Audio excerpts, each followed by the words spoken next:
না। আমি এই ডাকসুতে 300 টাকা খরচ করছি, এর বেশি 1 টাকাও না। 1টা টাকা আমি প্রচারণায় খরচ করবো না। আপনি পোস্ট মানে আমার দেখেন লেটেস্ট পোস্ট যে আমি 19 দিনের জন্য নো খাওয়া দাওয়া নীতি গ্রহণ করেছি। আমি কোনো প্রার্থীর থেকে খাবো না, কোনো মানে কাউকে খাওয়াবো না। এটাই আমার জন্য আমার রবি যথেষ্ট। 18 তারিখ কিন্তু আগে লাস্ট ডেট ছিল। তো ওই দিন আমি ভাবলাম যে প্রতিদ্বন্দ্বিতা করা উচিত সদস্য পদে। তো হঠাৎ করে দেখলাম যে সময় শেষ, তো মন খারাপ, যেহেতু আল্লাহ চাইনি ঠিক আছে হবে না, পরে দেখে একদিন বাড়াই দিছে। তো এখন যেহেতু একটা চান্স দিছে, আমি আবার বাসায় ছিলাম ওই দিন, আমি পাবনায় ছিলাম। আর 20 তারিখ সকালে টিকিট কাটছিলাম 1টার সময়, আর মানে ট্রেনের টিকিট কাটছিলাম যে ওই দিন আমি আসবো।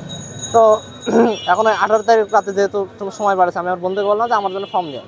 ও 19 তারিখে যে 1টার সময় ফর্ম নিয়ে আসলো। ওরে আবার বলা হয় না যে সদস্য পদে নেয়, ও নিজের জন্য মজা করে এই ভিপি পদে নিছে, আমার জন্য জিএস নিয়ে চলে আসছে। অন্যদিকে আমার একটু ব্রেন স্টর্মিং হালকা করছি সদস্য পদের জন্য, মানে ইশতেহারে আমার মাথা নষ্ট। এমন করবো, তাও আমার একটা নীতি হলো I never abandon my friends whatever the cause. তো যেহেতু বন্ধু একটা করছে, ঠিক আছে দাঁড়াবো, সর্বোচ্চ প্রতিদ্বন্দ্বিতা মানে টাফ ফাইটই দেবো। এখন ইশতেহার লেখা লাগবে, আর আগে ঢাকা আসা লাগবে, কারণ 20 তারিখ ট্রেনের টিকিটটা বাদ। এখন ডাইরেক্ট টার্মিনালে চলে গেলাম, বাসে উঠে ওই 2টার সময় বাসে উঠে লেখা শুরু করে দিলাম। ওই 5 ঘন্টার জার্নিতে কীভাবে কি আমি নিজেও জানি না, লিখে ফেললাম। এমনকি কোনো এডিট না। আর ওই যে বিশেষ দ্রষ্টব্যদের বলছে না যে এই পোস্টারে যদি ছবিতে আপত্তি থাকে, ওটা আমি ওই সময় লিখছি, পরে কিন্তু এডিট করিনি, কারণ আমি জানি আমার ভিশন ছিল যে মানুষ ওটা নিয়ে কথা হবে, তা আগেই দিয়ে দিই। তো ওটা লিখছে, আমি পোস্ট করিনি কিন্তু, কারণ 20 তারিখ সকালে পোস্ট করবার মোমেন্ট আমার রেডি। এখন ওই রাত গেল, পোস্টার বানালাম রাতে, এবার সকালে 20 তারিখ সকালে 11টার সময় পোস্ট দিয়ে দিলাম। তারপরে বোমা ফাটানোর শুরু। তো অ্যাটেন্ডেন্সের প্যারা কার নাই? শতভাগ স্টুডেন্টের আছে। আপনি এনাকে যাকে তাকে ডেকে বলবেন যে অ্যাটেন্ডেন্স কি প্যারা? অবশ্যই প্যারা মনে হয়। কেউ সকাল 8টায় যে যাবে, তারপর 90% অ্যাটেন্ডেন্স ফুল মার্কের জন্য। কেন ভাই একটু কম কর, 70% কি যৌক্তিক না? 75 কি যৌক্তিক না? তো যেটা যৌক্তিক ওটাই আসুক। আর যেটা এই পরীক্ষা দেওয়ার জন্য ওটা 60-তে 50 করুক, সমস্যা কি? এত তো মানে এটা একাডেমিক জায়গা ঠিক আছে, কিন্তু সবাই তো ওই শিক্ষার জন্য আসেনি। কেউ খেলাধুলা করবে, কেউ অন্য অন্য ক্যারিয়ার করবে, কেউ স্কিল করবে। তো সবাইকে কেন জোর করে তুমি পড়াবা? যে ভালো রেজাল্ট করার কথা সে এমনিতেই করবে। তোমার তো জোর করার নাই, তোমার তো জোর করে লেকচার শোনানোর অধিকার নাই।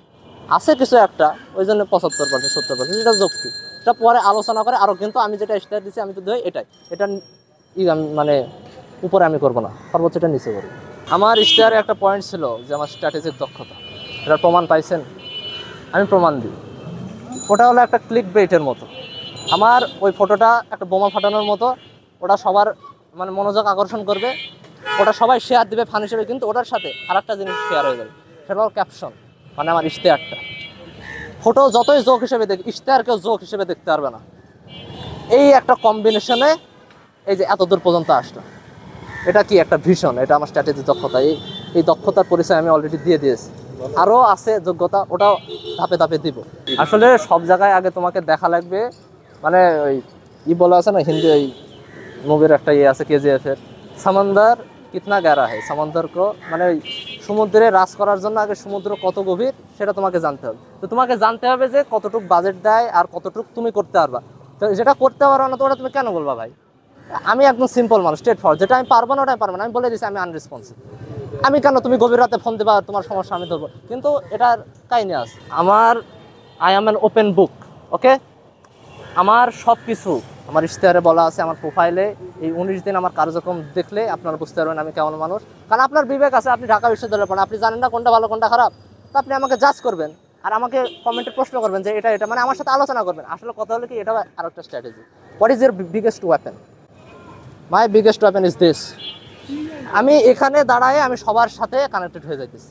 আমাকে আমার দরকার, এই যে এখানে সবাই গায়ে পড়ে ভোট চাইতেছে, আমার চাল আছে, আমার এসে বলতেছে এটা মানে ভাই আপনার ইশতেহারটা পছন্দ হয়েছে, আপনারা ভোট দিতে চাই, আপনার জন্য আরও 2টা ভোট ম্যানেজ করি। এটা এই ডাকসুতে প্রথম যে প্রার্থীর কাছে ভোটাররা ছুটে আসতেছে, এটা আমার জন্য খুবই একটা অনন্য একটা প্রাপ্তি।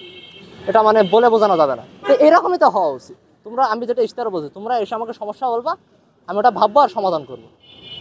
এটাই, তোমরা আরামে সোফায় বসে আমার সাথে প্রথমে আমার ইশতেহারে যেটা ওটা আগে পূরণ করব, তারপরে একটু রিল্যাক্স থাকার চেষ্টা করবো, তারপরে ওই যে কারণ আমার যেটা কথা ছিল, আমি কখনো ওয়াদার বরখেলাপ করতে পছন্দ করি। আমি যেটা ওয়াদা দিয়েছিলাম সেটা করেছি। এইবার তোমরা নতুন করে এই সমস্যাগুলো নিয়ে আসো, অবশ্য ওটাও তো ইশতেহারের মধ্যে পড়ে যে তোমরা সমস্যাগুলো নিয়ে আসবে, আমি চেষ্টা করবো। তো ওটাই সবকিছু আমার ইশতেহারের মধ্যে।